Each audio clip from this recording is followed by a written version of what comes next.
reading, writing, and arithmetic. And of course, that all-important fourth R, the arts. Today we're going to spotlight the arts in Tyler ISD. You're going to get a chance to hear from teachers, students, community members talking about the fourth R. You're going to hear some great performances as well. So just sit back, relax, get ready. Here we come with the fourth R.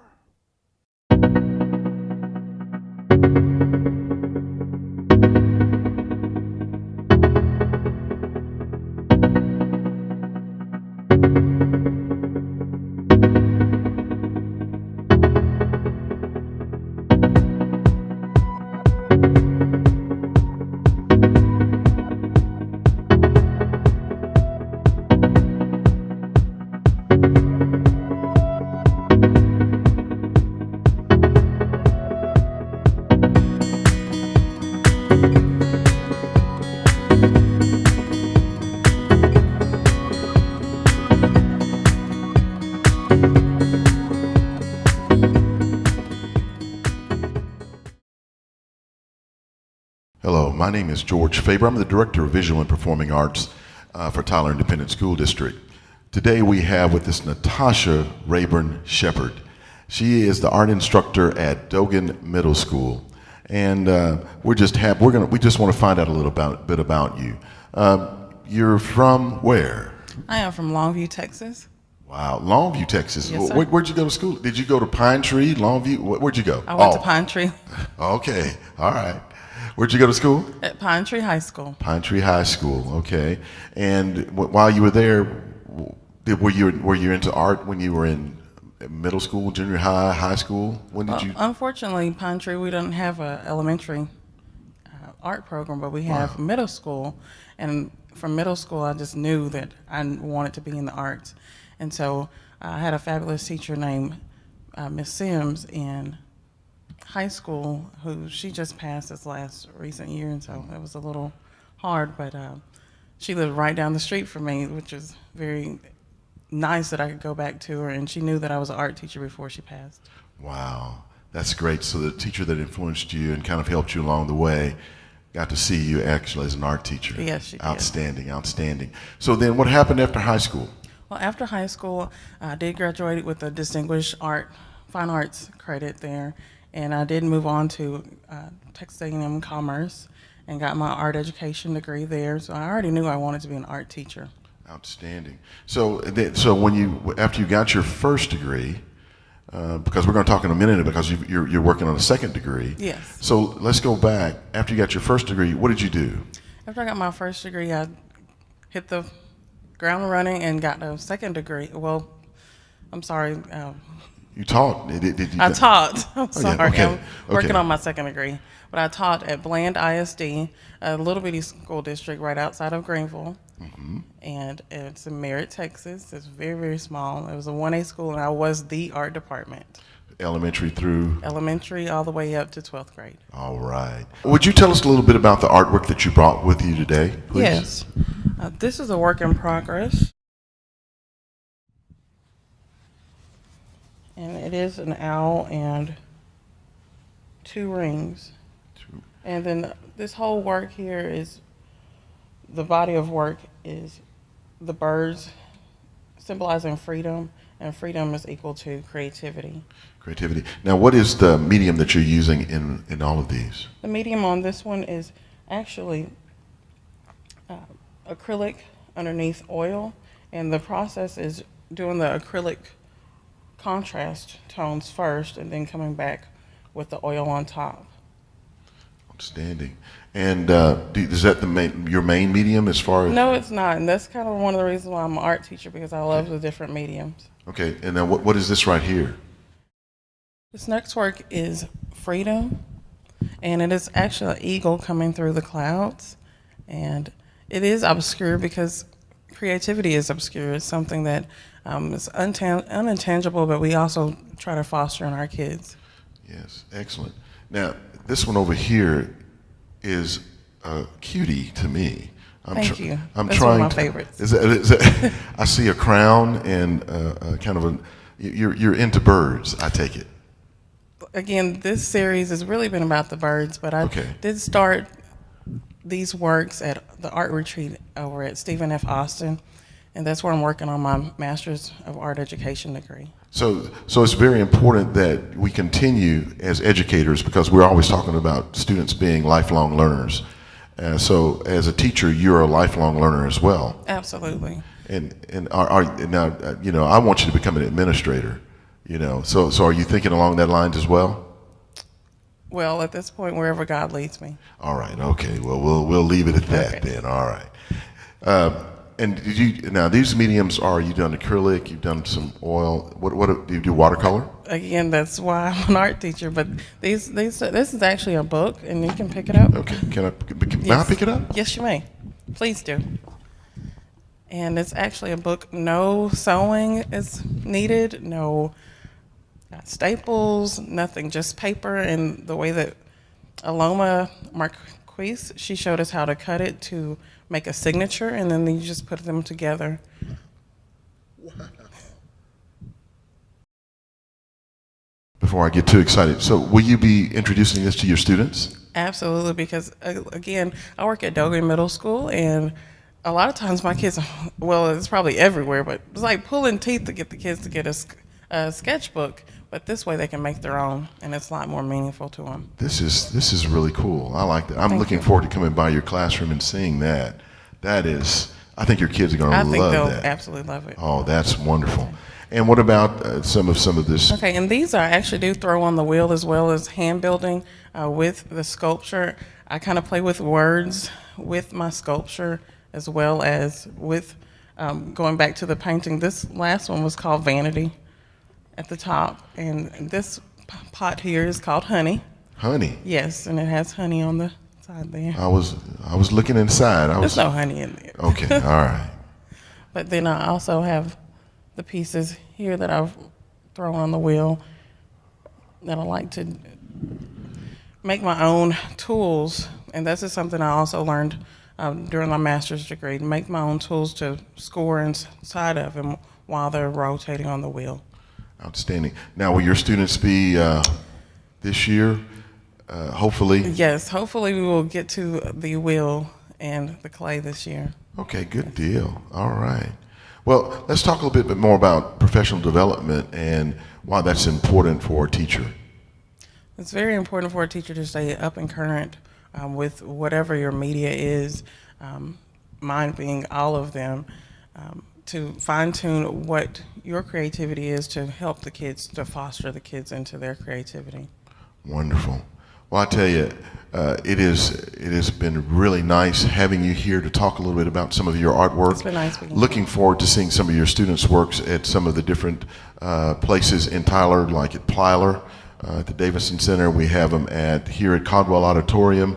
We also have work up at the administration building, and we have it throughout at Mother Frances Hospital. We have different places in the city where our work can be seen, and hopefully there'll be others coming up soon, and we'll see some of your students' work.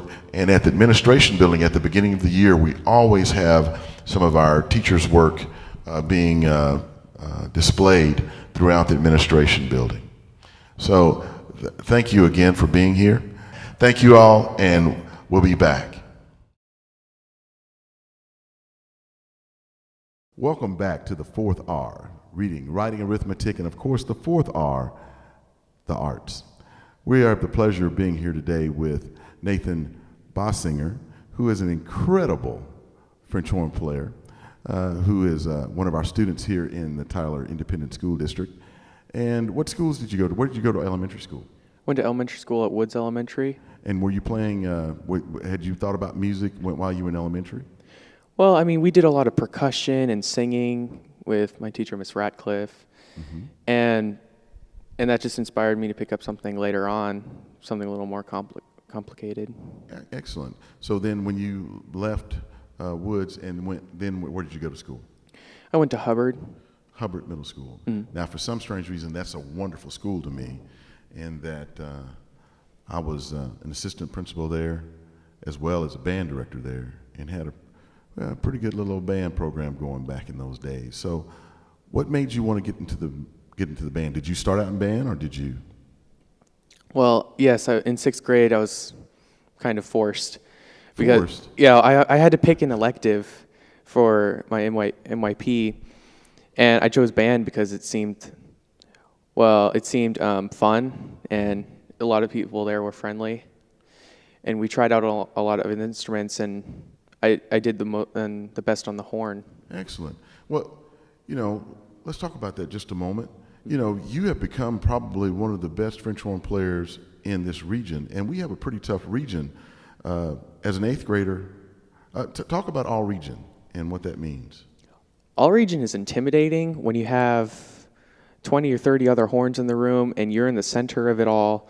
You can't see the judges, and they can't see you, and you're just hoping you don't blow it, and you're just like, it's like you're practicing at home. Excellent. So what do you think this kind of pressure does? Has it helped you? Has it done anything for you? Yes. Talk to me about what do you think that kind of pressure does for a student that's moving ahead, going through school? Because right now you were in middle school while all this was going on. Now you're moving into high school. Mm-hmm. Talk to me about what do you think the benefits of going through that kind of intense pressure is going to do for you? Well, because you're going to go through it again, and if you can get as much experience as you can now, it will help you a lot later on. Do you think it helps you with your academic core subjects by helping you to be able to handle the disciplines that's necessary for AP or pre-AP courses? Yes, because you're studying for that test and you're getting nervous as anything, and when you finally are hitting that big test, you just got to keep doing what you were doing earlier. Excellent. Well, I'll tell you what. When did you make all region? What grade? Made it in 7th and 8th. And what chair were you in the 7th grade? In 7th grade, I was in 9th chair. And what chair were you in 8th grade? In 8th grade, I think it was 3rd, yeah. 3rd chair? Mm-hmm. Wow. It must have been some really good French horn players. Because I tell you what, in just a moment, you're going to get a chance to hear Nathan perform. And I want you to know that you're not going to hear very many middle school students that are able to play this caliber of piece. Would you give them the title of your piece and who is by? It's by Beethoven, and it's called Horn Sonata in F. Well, I tell you what, I don't know too many middle school students that play at this level, but it's really nice that you're one of our TISD students and that you're in our system. We appreciate you so much. We appreciate your parents. We appreciate all the teachers in elementary and middle school that have worked with you through. Who were your band directors in middle school so we can give them a shout out? Some of them have moved in and out of areas. Mm-hmm. My private horn teacher is Mr. Roche. Okay. My 6th grade band director was Miss Bug and Mr. Overall. My 7th grade band directors were Mr. Netch and Mr. Overall, and so were 8th. And this year my director is Mr. Castillo and Mr. Noyes. Great. Well, I tell you what, we're looking forward to hearing you perform in just a moment. Thank you so much for all you do, and looking forward to hearing you in the very, very near future. We'll be right back after this message. Thank you so much. And remember the 4th R.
Welcome back.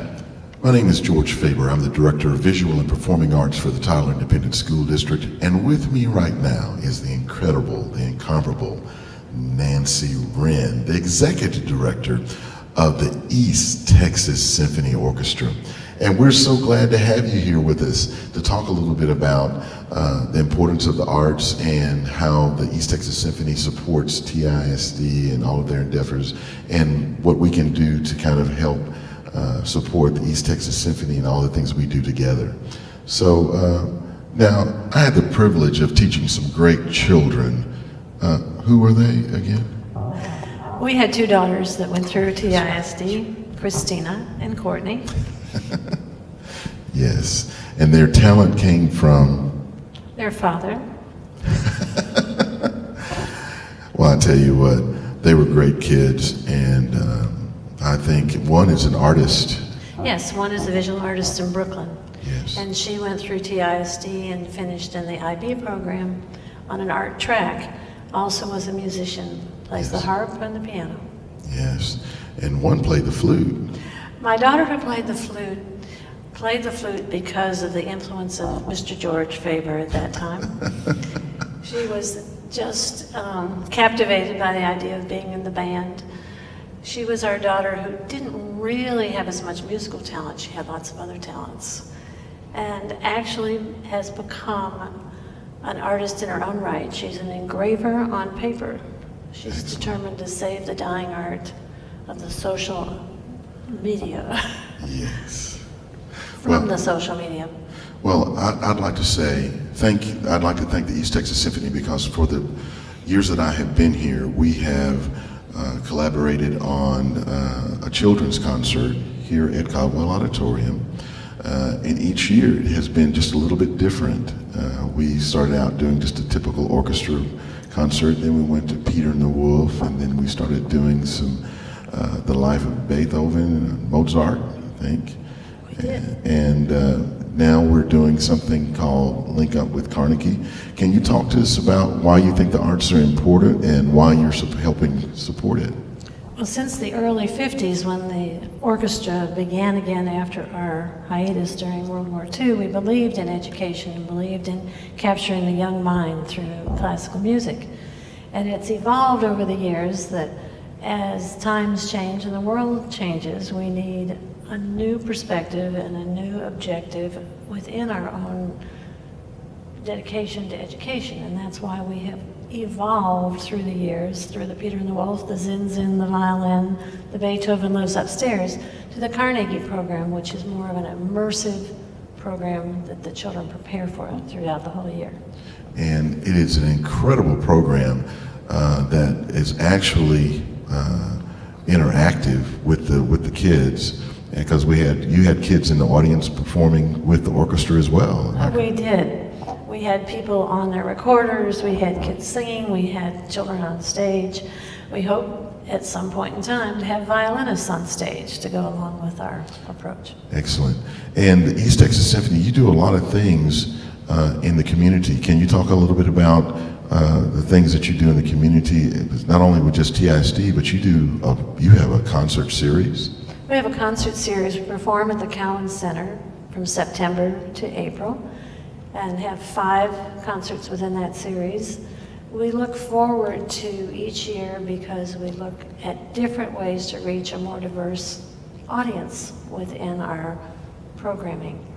And this year we have a plethora of opportunity. We have a violinist who is our Canadian Itzhak Perlman, James Innes, who is coming in September. And we have a new Canadian music director.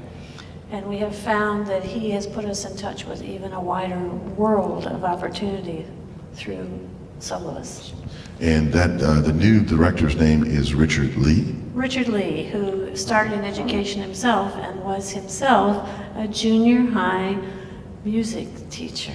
Wow. Middle school, I guess I should say. And that's a wonderful age to teach. I love that. And we really want our elementary, middle school, and high school students to have a chance to experience the orchestra here in Tyler, and their performances going on throughout the year.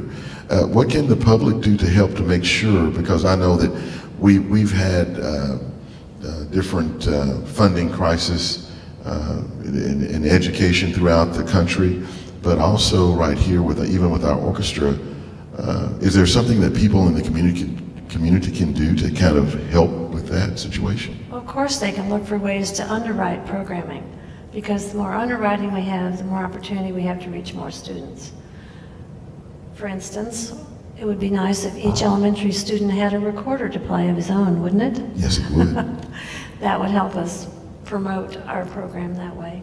There are other things that we have opportunities to underwrite. Open rehearsals where we have an educational focus, backstage opportunities with various musicians, master classes. We have master classes regularly when soloists are available, and these master classes happen either on the school campuses or at Liberty Hall. We have a chamber series that works through our performing series at Liberty Hall, and that's why we have a lot of our master classes. We really appreciate the East Texas Symphony. We appreciate the board. We appreciate the orchestra members. We appreciate all the people in the community that are supporting the arts and TISD and keeping us alive.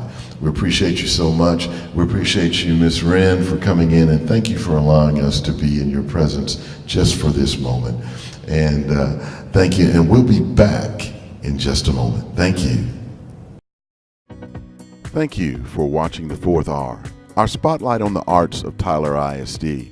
We appreciate you for sitting there and just taking a few moments to learn about the Fourth R, and to also listen to our students, teachers, alumni, and community members. We appreciate you so much for allowing your children to be a part of the arts of TISD. Please, if you'd like to know more about performances, go to your campus websites or the District Visual and Performing Arts website to get more information. Also, like us on Facebook or follow us on Twitter. Remember, reading, writing, arithmetic, and that all-important fourth R, the arts.